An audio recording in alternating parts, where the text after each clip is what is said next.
One night, when reading through the St. Louis County investigation papers, I stumbled along something that was absolutely stunning. At approximately 1:13 a.m., August 9th, a male arrived as a backseat passenger in a dark-colored passenger vehicle. Brown enters and exits the front doors. Michael was at the market at 1:13 a.m. the night before he died? Camera 7. The male proceeds to the beverage cooler, selected unknown items, and proceeded to the register. The male remains at the counter and eventually leaves the area of the registers with no merchandise. I couldn't believe what I had read. Michael was in the store the night before he died, and St. Louis County saw the videotape, and they didn't tell us. Well, guess what, St. Louis County? I've got the videotape. I was surprised to hear that 2 years later, there was a video.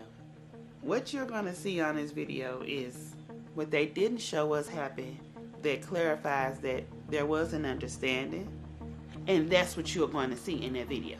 In the early hours of August 9th, just 11 hours before Mike took his last steps, he went to his local convenience store to make an exchange. Look carefully at the counter and you can see a trade is made. Mike gives the store a little bag of weed. You can see the employees smelling it and passing it around.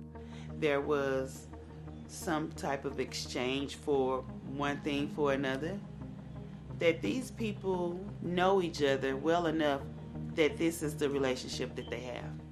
Then you can clearly see Mike being given 2 big boxes of cigarillos. The store clerk puts the cigarillos into a bag for Mike with his other stuff and hands it over the counter. Mike is about to leave the store, but decides to have the clerk hold his things behind the counter for him. The next day, with his hands politely behind his back, Mike goes back into the store to get his stuff.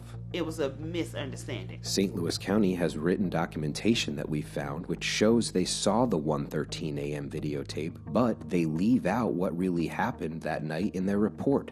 Mike traded the store a little bag of weed and got 2 boxes of cigarillos in return. He left his items at the store and he went back the next day to pick them up. Mike did not rob the store.